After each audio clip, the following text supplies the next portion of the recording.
नमस्ते, Ram Ram. I hope सब लोग बहुत अच्छे हो। सर्दियां आ गई हैं तो उसकी वजह से थोड़ा आलस भी आ गया, तो मैं वीडियो नहीं बना पा रही हूँ। और दूसरा, अभी जॉब का कोई कंफर्मेशन नहीं है। मैं ज्यादा इंटरव्यूज नहीं हो रहे, फोन आ रहे हैं, लेकिन वो वॉइस कॉलिंग प्रोफाइल है तो मैं वॉइस में नहीं जाना चाह रही हूँ, तो मैं इसलिए इंटरव्यू पे नहीं जा रही हूँ। तो पूरा दिन मैं घर पे होती हूँ, तो आलस भी मेरे साथ ही होता है घर पे, तो मैं वीडियो शूट नहीं कर पा रही हूँ। मैं रोज सोचती हूँ कि चलो कर लेते हैं। फिर वही, एक तो शेड्यूल फिक्स आपका नहीं होता है सोने जगने का, दूसरा एक आपका ऑफिस जाते हैं तो एक आपको फिक्स रूटीन फिर भी आपका पता होता है। बट आई होप, मैं ट्राई कर रही हूँ कि मैं शेड्यूल बना लूंगी अपना धीरे धीरे। हाँ, तो होपफुली अभी चल ये रहा है पॉलिसी बाजार का, तो मैंने छोड़ दिया। मैंने आपको लास्ट वीडियो में बता दिया था। अभी मैं नहीं जा रही हूँ, मतलब मैंने स्टॉप ही कर दिया वहां पे जाना। मैंने उनको बता दिया कि भाई इतने टॉक्सिक एनवायरनमेंट में मैं काम नहीं कर सकती हूँ, क्योंकि उनके कॉल्स मैसेजेस आ रहे थे, मेल पे मेल की आ रही थी। मैंने उनको बोला था पहले कि मेरे को माइग्रेन का ट्रीटमेंट अपना करवाना है, तो मैं नहीं आ रही हूँ। बट फिर भी वो लोग इतना मतलब करते कि नहीं, ऐसे कैसे तुम लीव नहीं ले सकते, पहले पूछना पड़ता है, परमिशन लेनी पड़ती है, ये है वो है। तो फिर मैंने तंग आके उनको बोला कि भैया मैं ऐसे तो टॉक्सिक एनवायरनमेंट में नहीं काम कर सकती। मैंने लिख के भी दिया था उनको। बट अभी फाइनली वो कह रहे हैं कि आपका हम ये रेजिग्नेशन एक्सेप्ट कर रहे हैं, एक्सपोर्ट कर देंगे। ये वो मुझे बड़ी धमकियां भी आएगी, शायद मैंने आपको बताया था ये वाला भी लास्ट टाइम पे। तो अभी डन है, मैं नहीं जा रही, तो कोई फर्क भी नहीं पड़ता अभी। हाँ, यही है कि मैं मतलब यही चाह रही हूँ कि मेरी प्रोफाइल से रिलेटेड अगर मेरे को जॉब मिल गया है, जो लास्ट मैंने जो काम किया इंडिया में यहाँ बाहर, उससे रिलेटेड हो अगर, और नॉन वॉइस में हो, बैकएंड में हो, वही प्रोफाइल में भी ट्राई कर रही हूँ। मेरा प्रेफरेंस वही है, वॉइस में मैं नहीं जाना चाह रही हूँ। मुझे बहुत कॉल्स आ रही है, मतलब जो कॉल्स आ रही हैं वो वॉइस ही आ रही है, आप ये समझो। तो फिर इसलिए मैंने कहा नहीं भैया, वॉइस में करके देखा, मेरे बस का है नहीं। ऊपर से मेरा माइग्रेन इतना मतलब ट्रिगर हो जाता ना इतने ऐसे एनवायरमेंट में, तो बस मैंने उनको नमस्ते ही बोल रखा है। ऑफिस वालों को बोल दे कि भैया माफ करो मुझे। तो आई होप, मुझे कई लोगों के ना एक्चुअली मैसेजेस आ रहे हैं, मतलब इंस्टा पे भी आए थे और यूट्यूब पे भी आ रहे हैं पॉलिसी बाजार के बारे में। देखो, मैंने ज्यादा काम नहीं किया है यहाँ पे, तो मुझे इतना नहीं पता है। पॉलिसी बाजार, पैसा बाजार दो डिफरेंट कंपनियां, मतलब लाइक सेम ही कंपनी है, बट वो उन्हीं की लाइक सेकंड कंपनियां भी लगा लो, सिस्टर कंपनी लगा लो चाहे, है ना।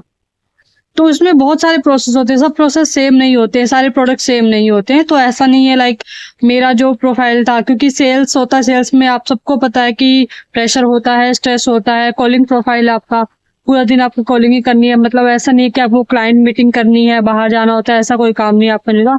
तो पूरा दिन आप ऑफिस में ही रहते हो, तो आपका सीटिंग जॉब होती है 9 घंटे की।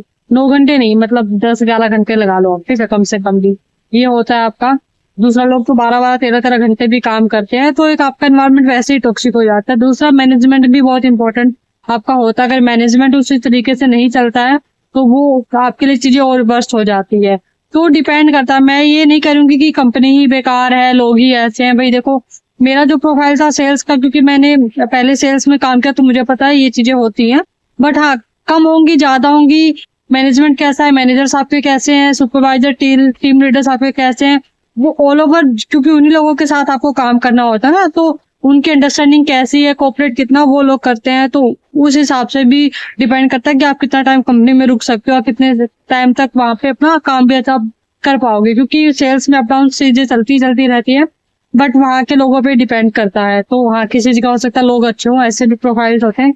सेल्स का होता है लेकिन एनवायरनमेंट सही होता है, वो ऐसे इतना मतलब तलवार नहीं लटका के रखता आपके गले पर, बट बहुत जगह ऐसा भी होता है। तो जो मेरे बस का नहीं है, तो भाई मैंने छोड़ दिया वहां पे। बट मैं ये नहीं कहूंगी आप पॉलिसी बाजार मत जाओ, पैसा बाजार मत जाओ, या ये है। तो आप अगर जाना चाहते हो ट्राई करो। सैलरी आपकी जो होती है वो वेरी करती है कि किस प्रोफाइल में जा रहे हो आप, सेल्स में हो, कस्टमर सर्विस में हो, या कोई भी अगर और प्रोफाइल है वहां पे, और फ्रेशर और एक्सपीरियंस टोटली डिफरेंट होता है। तो ऐसा नहीं मुझे किसी का मैसेज आया था कि सैलरी क्या मिलेगी, सीटीसी क्या होगा, नहीं ऐसा नहीं होता। बे जो मुझे सैलरी मिली जरूरी नहीं कि आपको मिले। आपको हो सकता है फ्रेशर हो, आप हो सकता है एक्सपीरियंस हो, बट सेम फील्ड में आपका बहुत टाइम का एक्सपीरियंस हो, आपकी कॉम स्किल्स कैसी है, ठीक है, आपका प्रोडक्ट नॉलेज कैसा हो सकता है, आपने सेम प्रोडक्ट में पहले भी काम किया और एक्सपीरियंस सेम है, तो वेरी करेगा। तो ये कोई फिक्स नहीं होता। I'm sure आप जिन लोगों ने अपने पहले काम किया उनको ये चीजें पता है। बट जो फ्रेशर्स होते हैं जो अभी ट्राई कर रहे हैं कि हमने कभी काम नहीं किया, अभी हमने ग्रेजुएशन कंप्लीट किया, हम ट्राई कर रहे हैं, तो ये चीज आपको ध्यान में रखनी चाहिए। अगर आपका सेम एक्सपीरियंस भी होता है तब भी सैलरी वेरी करती है, कंपनी के बजट पे भी डिपेंड करता है। और समटाइम्स कंपनी पास ऑलरेडी बहुत कैंडिडेट्स होते हैं तो वो चाहते हैं कि बल्क में, तो वो सैलरी वैसे भी कम आपको ऑफर करते हैं। उनको पता है हमारे पास बहुत सारे कैंडिडेट, ये नहीं करेगा तो कोई और ज्वाइन कर ही लेगा। तो वो भी डिपेंड करता है कि कंपनी को कितनी नीड है आपकी, है ना। और सेल्स में तो मुझे लगता है कभी आपको हायरिंग बंद मिलेगी किसी कंपनी में। सेल्स में कस्टमर सर्विस में चलती रहती है, तो इसमें मत वो आप पढ़ो, आप खुद जाके इंटरव्यूज दो। अगर आपको सैलरी ओके लगती, चाहे फ्रेशर हो या एक्सपीरियंस हो, अगर आपका बजट उस हिसाब से, बजट मतलब आपके खर्चों पे भी डिपेंड करता है। अगर खर्चे सैलरी से मैनेज नहीं हो पाए तो ऑफकोर्स आपको बेटर कंपनी और बेटर सैलरी पे जाना चाहिए। अगर आपकी मैनेज कर लेंगे कुछ टाइम के लिए तो कुछ टाइम कर लो, बाद में स्विच कर लेना। अगर कि नहीं भैया बहुत है, इतना तुम्हारा रेंट का और नॉर्मल बाकी जो खर्चे हैं आपके, कोई ईएमआई है या मेडिकल है, जो भी है आपके उसी में निकल जाता, तो भैया मत करो, किसी और कंपनी में चले जाओ, है ना। ये खर्चों पे भी तो डिपेंड करता है ना किसके कितने खर्चे हैं। मेरा मेन कंसर्न सैलरी का नहीं था, मेरा एनवायरमेंट था। एनवायरमेंट मेरे लिए बहुत मैटर रखता है। ठीक है, सैलरी मुझे था कि चलो थोड़ा टाइम में बढ़ जाएगी, आप बाद में स्विच कर लोगे तो आपको हाइक मिल जाती है, बट ठीक है, लेकिन मेरे लिए एनवायरमेंट बहुत मैटर करता है। तो जो कि नहीं था, तो फिर अभी इसलिए भैया मैं अभी अपना नई जॉब देख रही हूँ, नया नहीं। ठीक है, तो अगर इससे रिलेटेड मत पूछना है, मतलब क्या ही पूछोगे, मतलब ऑलरेडी मैंने बता दिया, क्योंकि ये सिमिलर क्वेश्चंस मेरे पास आए थे, तो मैंने सोचा अभी मैं वीडियो बना रही हूँ तो आपको मैं बता दूं कि भैया ऐसी चीजें, इन चीजों को आप ध्यान में रखो। ठीक है, आप ट्राई करना चाहते हो बिल्कुल आप इंटरव्यू जाओ, इंटरव्यू अटेंड करो, इंटरव्यू क्लियर भी आपका हो जाता है। उसके बाद भी आपके पास टाइम है, आप सोचो कि आपको मतलब ज्वाइन करना है कि नहीं, चाहे वो सैलरी हो या आपका जॉब प्रोफाइल जो भी है। तो और एनवायरनमेंट का तो सबको अपना एक्सपीरियंस होता है, किसी का अच्छा होता है, किसी का खराब होता है। सेम कंपनी में लोग लंबे लंबे टाइम तक भी टिकते हैं वहाँ पे, तो ऐसी बात नहीं होती है। हाँ, मैं जहाँ पे थी, जो सेल्स का प्रोसेस है, वहाँ पे सब लोग नए थे। वहाँ के ट्रेनर भी खुद ये कहते हैं कि पूरा फ्लोर ही नया, अभी 3-4 महीने पुराने ही बैचेज हैं। पुराने जो लोग हैं वो ऐसे भी 2-3 साल वाले हैं, बट वो इक्का दुक्का लोग ही हैं जो मेरे प्रोसेस में था।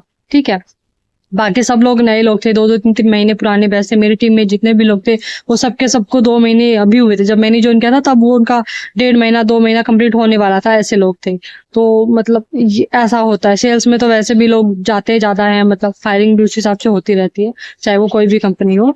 तो ये पॉइंट आप दिमाग में रख के फिर ही जाना। ठीक है, हाँ, बाकी जो प्रोसेस होते हैं जैसे नॉन वॉइस होता है या बैक एंड प्रोफाइल्स होते हैं, ऑपरेशंस में होते हैं, वहाँ पे लोग फिर भी लंबे टाइम तक सर्वाइव कर लेते हैं अगर एनवायरनमेंट उनको अच्छा मिलता है तो। ठीक है, बाकी यार अपनी मजबूरी भी होती है बहुत लोगों की कि छोड़ ही नहीं सकते भैया, सैलरी तो आ ही रही है, गालियां खा लेंगे, टॉक्सिसिटी झेल लेंगे, बट घर के खर्चे हैं तो पे करना ही है। तो आप ये सब चीजों को ध्यान में रख के ही आप अपना माइंड बनाएं कि कहाँ पे आपको ज्वाइन करना है। हाँ, अगर मैं आगे कहीं पे ज्वाइन करती हूँ तो मैं आपको डेफिनेटली बताऊंगी किस कंपनी में ज्वाइन कर रही हूँ, किस प्रोफाइल में मैं ज्वाइन कर रही हूँ। तो आप चाहते हो तो कर लेना। बहुत सारी कंसल्टेंसीज हैं, कॉल्स मुझे आती रहती हैं, बट मेरा वो इसका कोई मूड नहीं है फिलहाल जाने का। लेकिन हाँ, आगे मेरे को कुछ अच्छा लगेगा तो मैं डेफिनेटली आपको बता दूंगी। तो अभी तक के लिए इतना ही। Thank you so much. नमस्ते, राम राम।